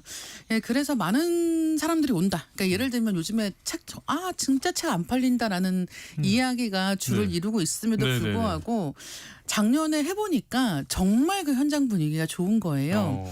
그리고 특히나 이 책이라고 하는 것을 네. 실물로 보고 나니까 또 많이 사게 되는 이런 현상으로 이어지니까 네. 출판사들은 이번 행사에 정말 총력을 기울이지 않을 수 없게 된 거죠.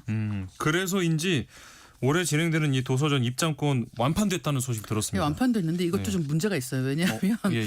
이제 이 도서전 티켓이 얼리버드 티켓이라는 게 있습니다. 네. 일찍 사면 좀 할인을 해주는 거예요. 그렇죠.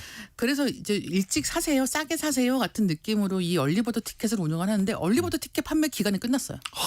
그래서 그만큼 진짜. 예, 그만큼 관심이 많다라는 네. 것을 반증하기도 하는데 문제는 뭐냐면 얼리버드 티켓이 작년에 미리 그렇게 사서 예매해서 가신 분들이 그 티켓을 바꾸는 줄이 어마어마하게 길었습니다. 예. 그래서 오히려 현장 판매가 나아 같은 분위기가 또 있었던 거예요. 그러니까 현장 판매를 사야지 혹은 뭐 인터넷에 접근성이 좋지 않아서 얼리버드 같은 걸 모르니까 그냥 네. 현장 가서 사야지라고 하셨던 분들은 이제 이렇게 되면은 표를 살 수가 없는 거예요. 네. 그래서 좀 여러 가지 논란이 있었고요. 그래서 일단은 안전상의 문제 때문이라고 해도 도저히 지금 상황에서 더 티켓을 파는 건 무리가 있고 네. 아마도 내년에는 뭔가 보완책이 마련되지 않을까 생각하고 있습니다. 야, 그러니까 인기가 뭐 많아지고 있다는 거는 어느 정도 알았지만 이 정도일 줄은 그쵸. 몰랐던 거죠. 이렇게까지 관심이 많아진 도서전에 대한 관심이 많아진 이유는 뭐라고 생각하세요? 요즘에 책 안 읽고 영화 안 보고 사람들이 미술관에 많이 간다 이런 얘기 진짜 많이 하거든요. 네. 미술관하고 책이나 영화와의 차이점이 뭘까 생각을 해보면 네.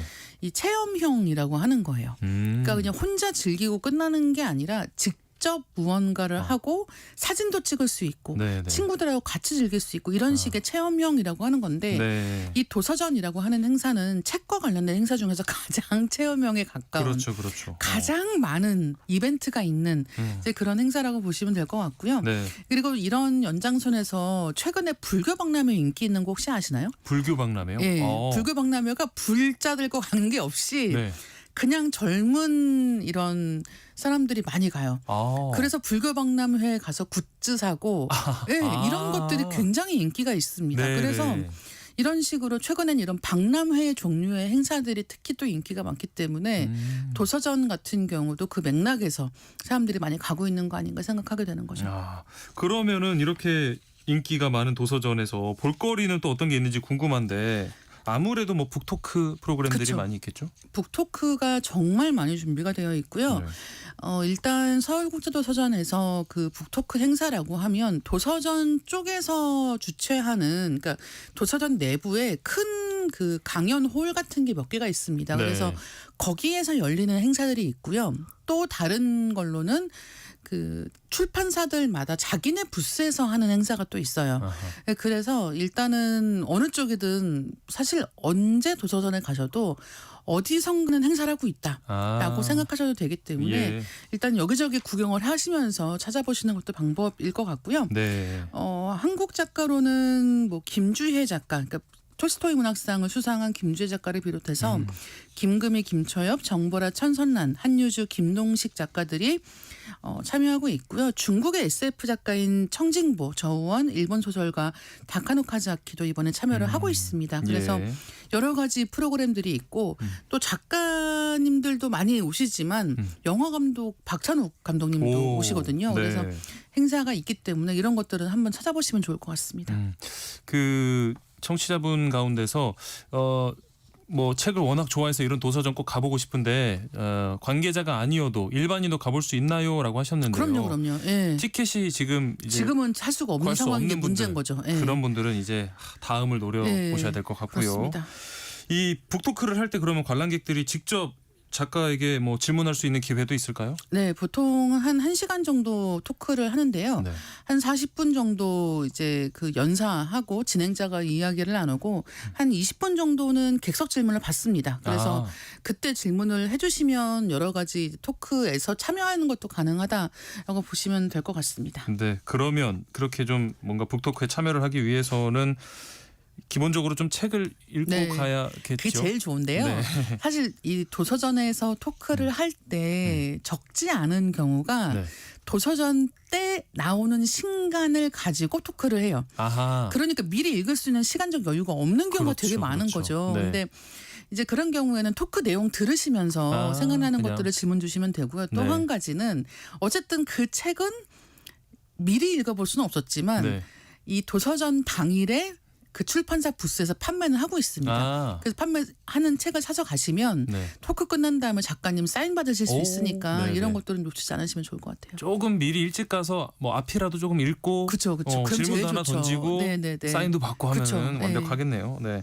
그런데 이 도서전 주최 관련해서 공공성 악화 우려 논란이 있던데요. 이거 어떤 이슈인가요?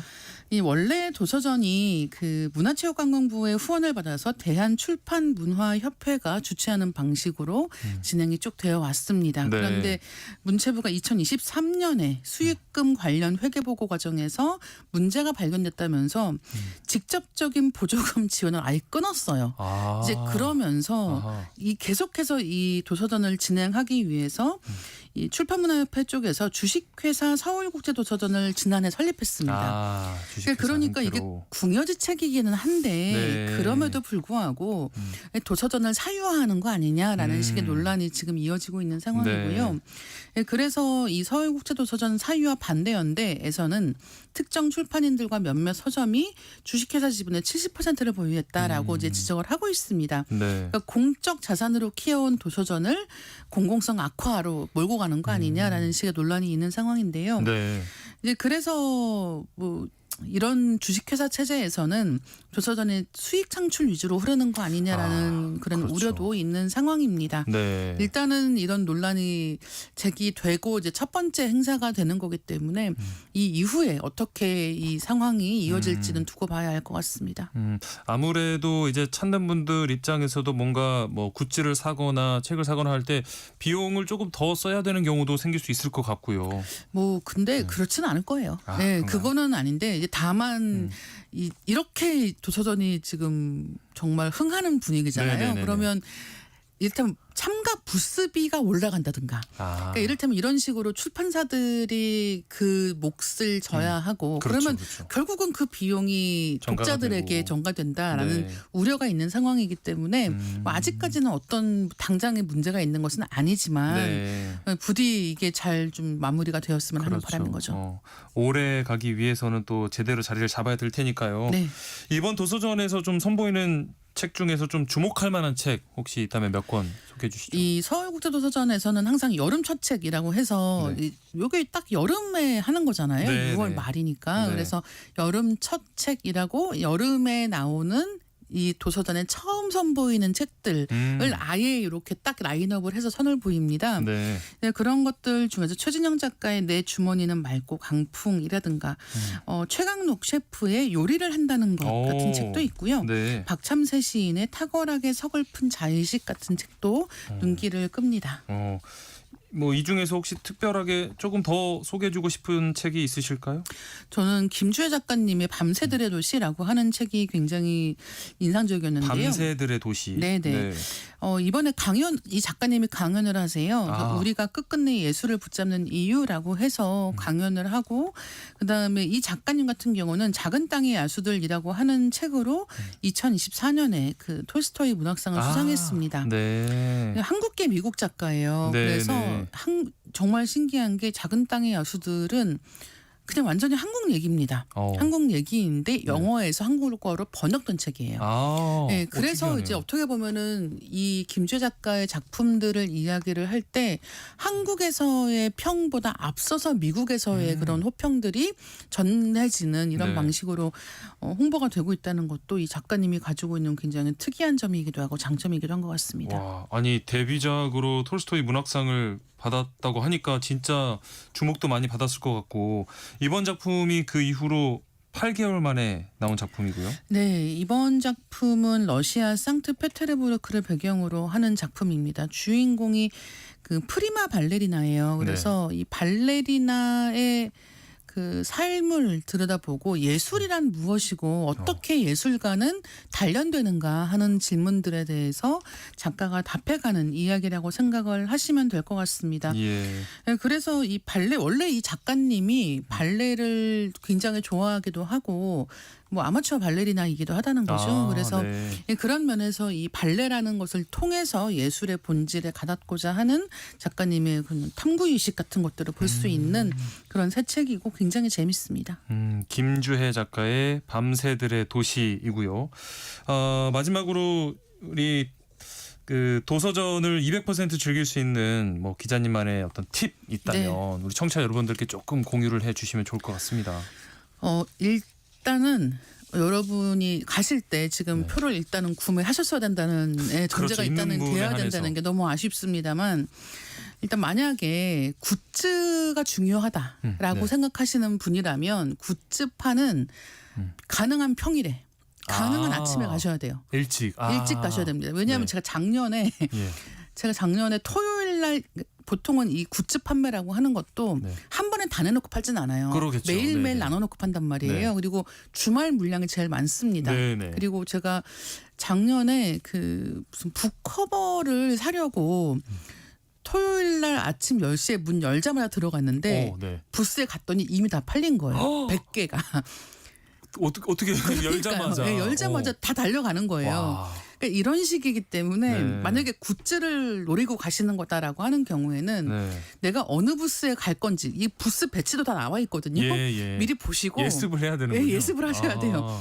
일단은 평일에 가시는 게 당연히 좋고 평일날 오전에 문 열었을 때 일찍 가시는 게 가장 원하는 거 다 얻어오실 수 있는 확률이 높다. 이건 확실한 것 같고 만약에 좀 느긋하게 보고 싶다. 나 이게 사람 많은 거 좀 질색인데 책은 그 사람 많은 거 좀 질색인데 책은 궁금해 라고 하시는 경우에는 사실은 일정의 뒷부분 일요일까지 하는데요. 일요일 날 문 닫기 전에 한 2시간 전쯤에 가시는 것도 방법이에요.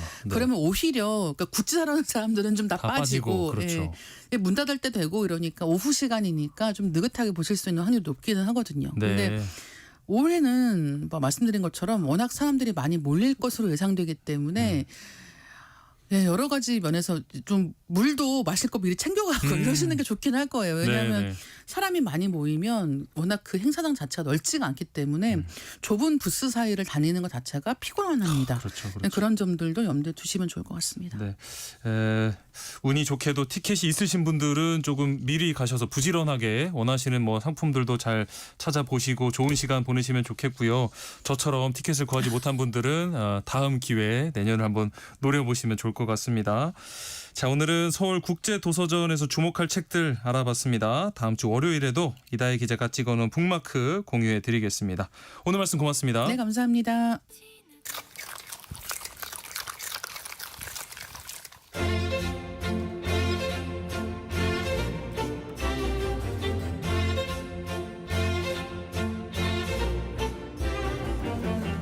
점심 식사하셨나요? 오늘 먹은 점심 한 끼, 그 안에 담긴 구구절절한 역사까지 맛보고 가시죠. 흥미진진 음식 역사 한 끼실록 이용재 음식평론가와 함께합니다. 안녕하십니까? 안녕하세요. 음식평론가 이용재입니다. 반갑습니다. 네, 오늘은 어떤 얘기를 해볼까요?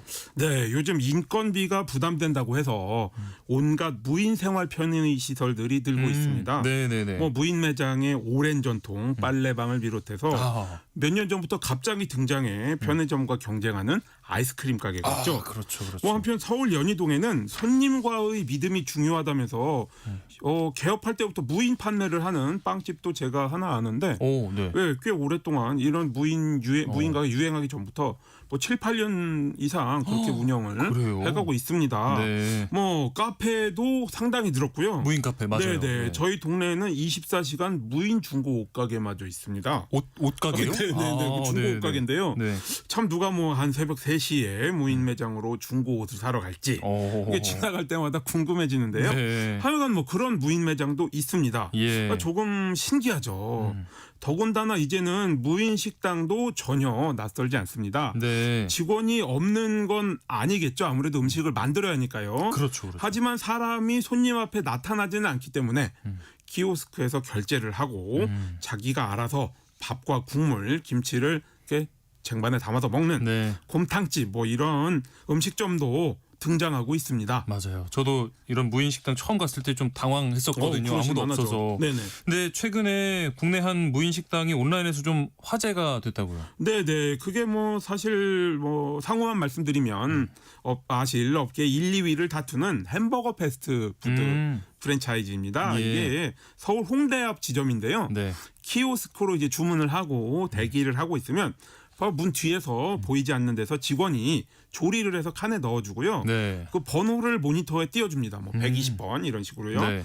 그럼 이제 영수증의 바코드를 스캔을 하고 그 해당 번호 120번의 그 창문을 똑똑똑 두들기면 그게 문이 열려요. 그리고 거기서 이제 그 햄버거랑 담긴 쟁반이 나와서 음식을 꺼내 먹는 뭐 그런 식입니다. 마치 그러니까 보관함에 이렇게 음식을 그러면은 앞에서 꺼내가는 식인 그렇습니다. 건데 이게 아까 말씀하신 것처럼 직접 이렇게 대면하지 않을 뿐 그 안에는 조리하는 사람이 있는 거죠. 네, 문 뒤에 사람이 있습니다. 네. 치킨을 튀기는 튀김 로봇, 뭐 커피를 내리는 바리스타 로봇 등은 있지만 아직 햄버거는 사람이 만들 수 있죠. 네. 뭐 만들고 있죠. 근데 이 매장이 이제 틱톡인가요? 이제 쇼폼에서 외국의 관광객이 본 거예요.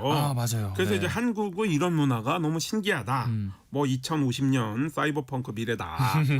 이런 식으로 소개가 되어가지고 네. 뭐 저도 봤는데요. 보고서 이게 뭐 그렇게 신기할 일인가라고 생각은 했지만 또 그래도 음식 평론가니까 네. 가서 먹어는 보았습니다. 예. 뭐 솔직히 사람에게 주문하고 음식을 받고 이런 것보다 훨씬 번거롭기 때문에 저는 뭐가 매력인지 잘 모르겠더라고요. 네. 그래서 뭐 이제 햄버거는 그냥 먹던 거 먹자 그렇게 생각을 하고 왔습니다. 네.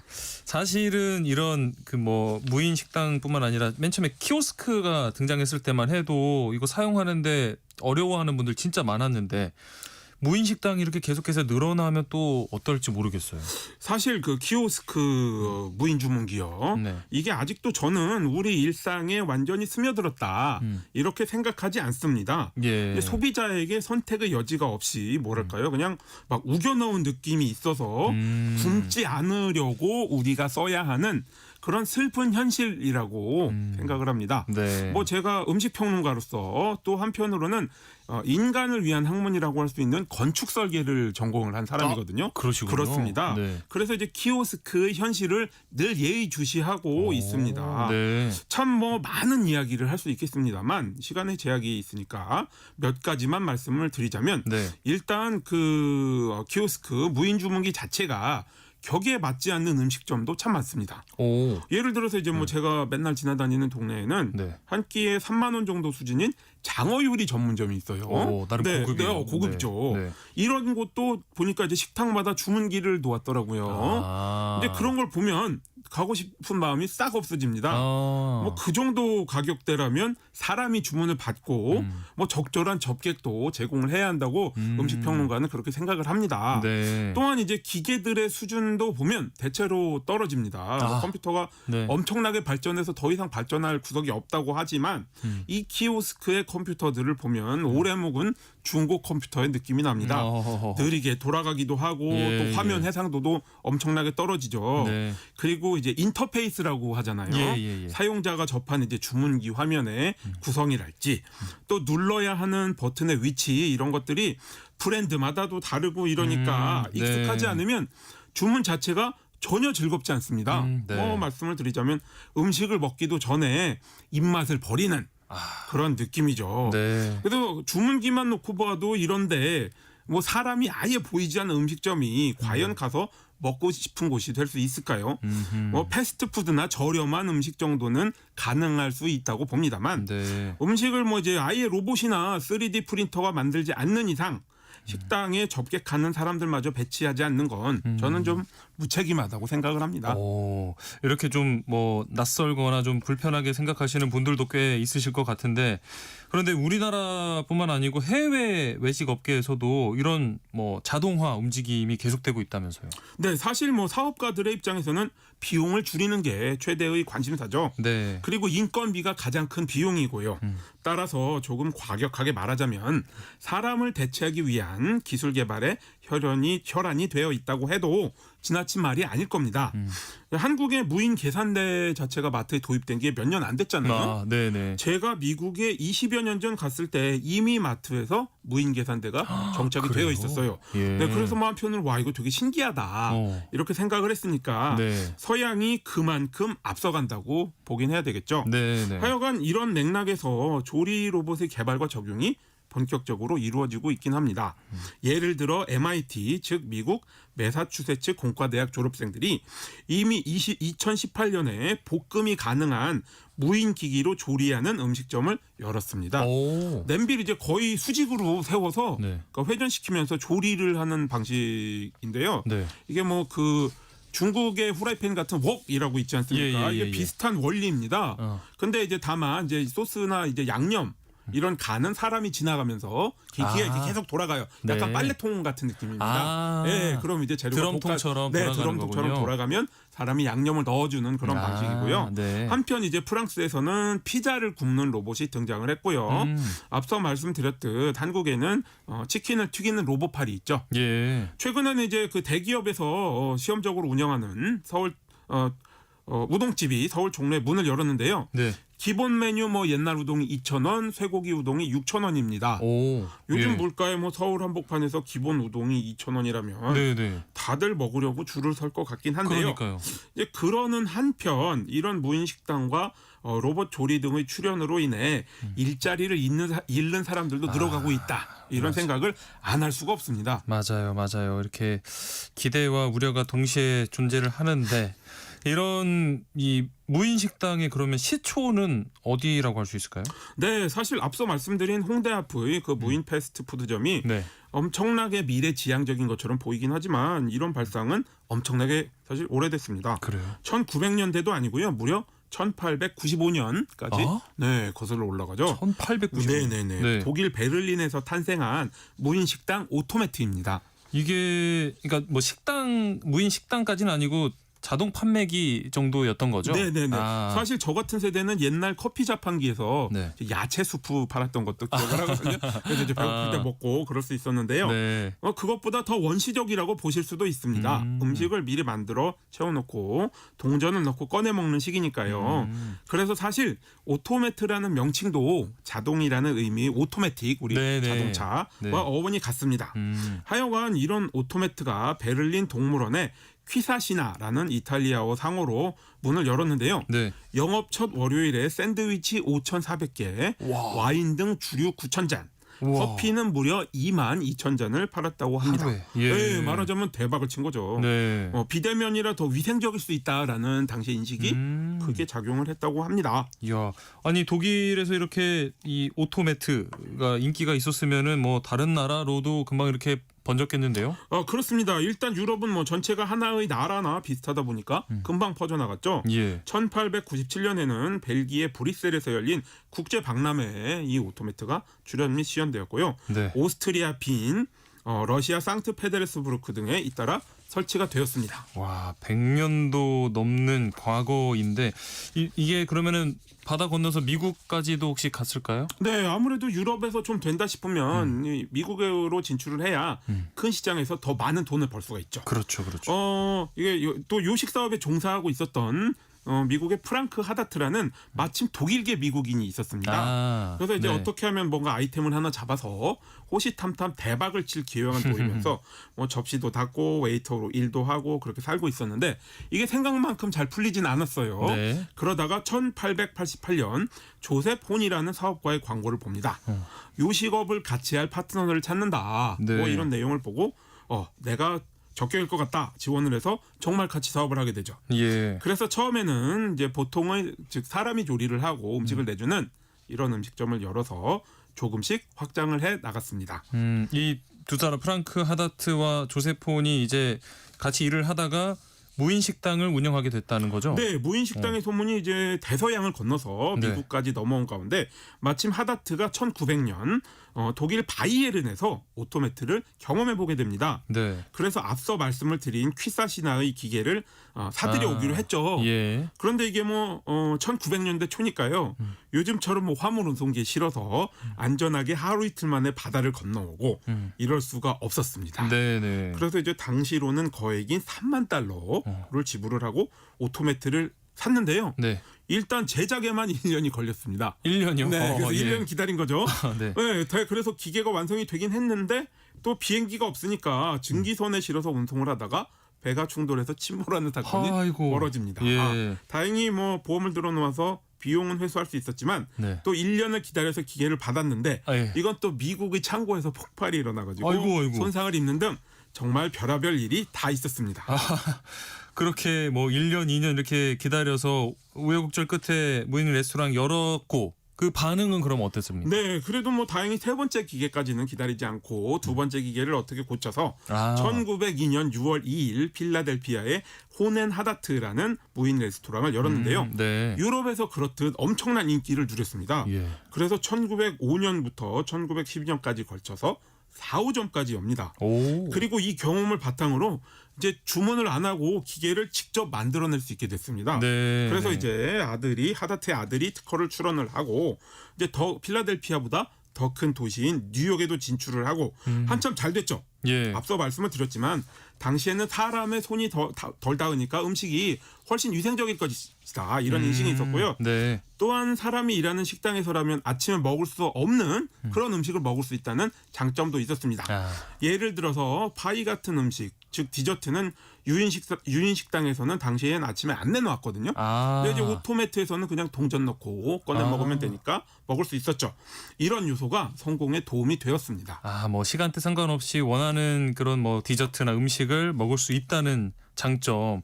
그러면은 지금도 미국에서 이런 오토매트를 쉽게 좀 찾아볼 수 있나요? 그렇진 않습니다. 뉴욕 맨해튼에서만 40군데나 되는 호넨 하다트의 오토매트를 찾을 수도 있었는데요. 네. 뭐 대략 1960년대 후반부터 내리막길을 걷기 시작해서요. 하나둘씩 사라졌습니다. 예. 1968년 필라델피아의 1호점이 문을 닫았으니까 66년. 그래도 그 정도면 짧지 않은 기간 동안 영업을 했죠. 네. 맨해튼의 경우는 이 오토매트의 자리가 버거킹으로 대체를 됐고요. 1991년 마지막 매장이 사라졌습니다. 이것도 이제 그 내막을 자세히 들여다보면 조금 흥미로운데요. 오토매트는 원래 5센트 동전만 넣을 수 있거든요. 네. 그래서 이제 환전원이 상주를 하고 있었습니다. 그런데 이제 패스트푸드점은 돈을 사람이 받고 거스름돈을 주고 그러니까 이게 사용이 더 편하다라고 네. 생각한 것입니다. 어떻게 보면 세상이 돌고 도는 그런 느낌이죠. 지금이랑 또 비슷한 느낌인 것 같기도 하고. 그러면은 미국보다 이제 먼저 이제 오토매트가 시작된 유럽은 어떤가요? 거기서도 볼 수가 없나요? 유럽은 아직 있습니다. 제가 대략 20년 전 네덜란드에서 오토매트를 처음 봤거든요. 네. 그래서 와 저걸 신기하다고 그래야 되나 구닥다리라고 여겨야 되나 그랬거든요. 네. 아직도 네덜란드에는 현역으로 대략 60군데의 오토매트가 있습니다. 와, 햄버거나 이제 감자튀김 말고 크로켓 같은 음식을 팔아서 동전을 넣고 이제 꺼내 먹고요. 네. 미국에서는 2000년대로 접어들면서 몇 번 오토매트 부활의 시도가 있긴 있었는데요. 네. 다 잘 안 되고 연지 2, 3년 만에 폐업을 했습니다. 레트로 재유행 이런 걸 노린 모양인데 잘 안 됐죠. 우리나라 같은 경우에는 뭐 레트로 유행도 막 자주 하고 하니까 한번 생기면 좋을 것도 같은데 저는 이제 유럽에 있다고 하니까 나중에 혹시 기회가 되면 오토매트 한번 찾아가 봐야겠다는 생각이 들고요. 네. 이렇게 오늘 얘기 들으니까 뭐 기술 발전 통해서 아예 인력이 필요 없는 무인 식당이 우리 막 거리마다 생기는 날도 머지 않았다는 생각이 드는데 이런 곳에서 한 끼 먹는 게 어떨지 참 상상이 잘 안 가요. 저도 그렇습니다. 사실 전 무인 매장은 이용을 안 합니다. 아이스크림도 사 먹지 않고요. 네. 무엇보다 이제 그런 무인 매장이 한국 사회의 상대적으로 좋은 치안 상태에 무인 승차를 한다는 생각이 좀 있습니다. 만약 네. 이제 한국 사회에 절도가 엄청 많다거나 그런 흉흉한 사회라면 아무도 무인 가게를 열려고 하지 않겠죠. 제가 대학가에 살아서 그런 매장들을 정말 많이 보는데요. 네. 결국은 사람을 쓰지 않는 비용을 그냥 사회에 전가하는 셈이라고 생각을 합니다. 공유 자전거나 킥보드 이런 것과 크게 다르지 않다 보는 거죠. 네. 더 나아가 이제 음식은 사람이 해낼 수 있는 역량 가운데 가장 숭고하다면 좀 과장 아니냐 이렇게 하시겠지만 저는 음식 평론가로서 그렇다고 믿거든요. 예. 그래서 이제 적어도 사람이 먹는 음식만은 같은 인간이 만들어주는 것으로 최후의 한 매장이 나올 때까지 찾아가서 열심히 먹겠습니다. 아무래도 요즘 들어서는 또 뭐 웰빙도 유행을 하고 네. 사람들이 건강하게 먹는 것도 직접 따뜻하게 만들어 먹는 거에 관심이 많잖아요. 그렇습니다. 그렇다 보니까 이 무인 식당이 생겨나면 약간 거부감이 뭐 들 수도 있을 거는 같은데 그래도 앞으로 계속 늘어나지 않을까 대세겠죠. 싶은데요. 대세를 부정할 수는 없을 것 같습니다. 네. 네네. 아마 지금의 뭐 아이스크림이나 뭐 이렇게 과자들 살 수 있는 무인 그런 가게들 말고 이런 네. 무인 식당들도 머지않아서 우리가 볼 수 있지 않을까 네, 저도 하는데 그렇게 보고 있습니다. 일단은 뭐 제대로 좀 뭐 깨끗하게 청결하게 잘 관리가 돼야겠죠. 그렇습니다. 안전하게. 네네. 자, 오늘 한 끼 실록 여기서 마무리하도록 하겠습니다. 지금까지 이용재 음식평론가와 함께했습니다. 고맙습니다. 네, 감사합니다. 세상의 모든 정보 오늘 여기서 마무리하겠습니다. 김재은님께서 도대체 사람이 할 수 있는 일이 뭐가 남을까 이런 또 말씀도 해주셨는데 또 그걸 관리하는 게 또 사람이니까요. 네. 앞으로 다양한 또 일거리가 또 생겨날 수 있지 않을까 이런 생각도 듭니다. 네, 저는 여기서 인사드리고 내일 다시 찾아뵙겠습니다. 행복한 오후 보내시고요. 지금까지 아나운서 임지웅이었습니다. 고맙습니다.